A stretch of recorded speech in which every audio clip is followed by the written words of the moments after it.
उधर दमोह की सीतानगर सिंचाई परियोजना पर किसानों की याचिका पर हाईकोर्ट ने स्थगन आदेश दे दिया है। पथरिया विधानसभा क्षेत्र के तहत आने वाली सीतानगर सिंचाई परियोजना है, जिसमें किसानों को उचित मुआवजा न मिलने और सिंचित भूमि को असिंचित बताकर बाजार मूल्य कम आंकने को लेकर पीड़ितों ने याचिका लगाई थी। आपको बता रहे हैं कि इसे 20,000 हेक्टेयर जमीन सिंचित होने का दावा किया जा रहा है और इसके अलावा 100 से ज्यादा गांव इस परियोजना से लाभान्वित होंगे, लेकिन सरकारी नुमाइंदे उनकी लापरवाही के कारण योजना अधर है, हितग्राही योजना के लाभ से वंचित है। परियोजना की जद में आने वाले बरखेड़ा और चैनपुरा गांव के लोगों को यहां पर अलग से बसाया जाएगा, जो अब तक लंबित है। वहीं मैनवार और सुमेर गांव के लोग जमीन का मुआवजा उन्हें अब तक नहीं मिला है, वे अलग परेशान है। अधिकारियों के इस मामले में अपने तर्क हैं। हाईकोर्ट की दखल के बाद किसानों को न्याय की आस जगी है।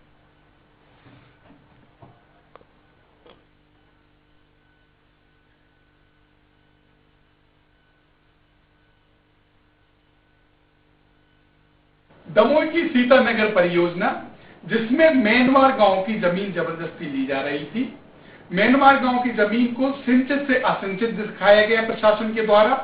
साथ ही साथ उनको मुआवजा जो 4 गुना मिलना चाहिए था वो ना देके सिर्फ डबल दिया जा रहा था और उनसे उनकी जमीनों पर जबरन कब्जा लिया जा रहा था। इन सब बिंदुओं को लेकर मैनवार गांव के लोग हाईकोर्ट में पिटीशन फाइल की। माननीय उच्च न्यायालय ने इन सब बिंदुओं को ध्यान में रखते हुए अंतरिम रोक लगा दी है जमीन लेने पे। सन 2019 तक इनकी सामूहिक कृषि के नाम से समिति रही है, लेकिन 2020 में शासन ने उसको शासकीय घोषित कर दिया। अब वो सीतानगर परियोजना डूब में आ रही है और 180 एकड़ का इनको कोई मुआवजा नहीं मिल रहा। ये गरीब बेचारे भूखों मर जाएंगे, फुटपाथ पे आ जाएंगे। 800 लोगों का भरण पोषण होता है उस जमीन से, बच्चों को और परिवार को। कि जो लोग सिंचित जिनके रकबे हैं उनको सिंचित का मुआवजा दिया जाए और कुछ असिंचित हैं उनको असिंचित कर दिया जाए, परंतु शासन के एक निर्देश के अनुसार, जिसमें बहुत पुराना पत्र है, वो आज से 8-10 साल पुराना पत्र है। मिस्टर जोलानिया उस समय एसीएस हुआ करते थे, उन्होंने एक पत्र निकाला था जिसमें उन्होंने कहा था कि जिस नंबर में सिंचित हो उसी नंबर को सिंचित माना जाएगा, बाजू वाला नहीं माना है, जो नियम अनुसार गलत है। और मैंने इस बारे में माननीय मुख्यमंत्री जी से अभी करीब 5 या 6 महीने पहले जब हम लोगों ने वहाँ कैंप लगाया, उसके बाद मुख्यमंत्री जी से मिला था, उनको पत्र भी दिया था और उनसे अनुरोध भी किया था इसका पुनः परीक्षण कराया जाए। उन्होंने मुझे आश्वस्त भी किया था कि इसको मैं दिखवाता हूँ। और सीधे चलेंगे लखन पटेल, पूर्व विधायक पथरिया हमारे साथ जुड़ चुके हैं। लखन पटेल जी, बहुत बहुत स्वागत सहारा समय मध्य प्रदेश छत्तीसगढ़ पर।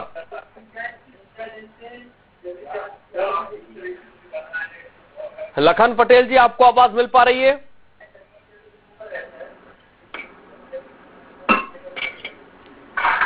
तो आपको बता दें,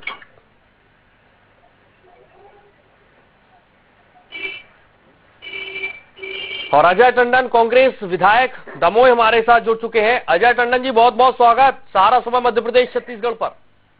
थैंक यू सर, धन्यवाद आपको। किसानों की याचिका पर कोर्ट स्टे, पथरिया विधानसभा क्षेत्र का ये पूरा जो मामला है आपके संज्ञान में आया? हाँ, एक मामला पता चला है। दमोह में एक बहुत बड़ी परियोजना थी जी, सीतानगर परियोजना के नाम से जानी जाती थी वो। हाँ, उसमें हमारी 4 विधानसभाओं में 3 विधानसभा जी, दमोह, हटा, पथरिया, करीब 100 से भी ज्यादा गांव इस परियोजना से लाभान्वित होंगे। नहरों से पानी, पीने के लिए पानी, और इसका काम बड़ी तेजी से भी चल रहा था। जानकारी में आया है कि हाई कोर्ट ने स्टे कर दिया है उसको। जी, अजय टंडन जी, आपसे समझना चाहेंगे, आपकी विधानसभा का भी ये मामला है, आपने जानने की कोशिश की कि आखिरकार क्यों ये हाईकोर्ट में मामला गया, किसने याचिका लगाई? बेहतर काम अगर हो और कोर्ट उसमें रोक लगा दे तो जाहिर है पहले तो योजनाएं नहीं आ पाती और योजनाएं आ जाएं तो उसके बाद आधार में लटक जाएं। देखिए, ऐसा है, योजना तो आई और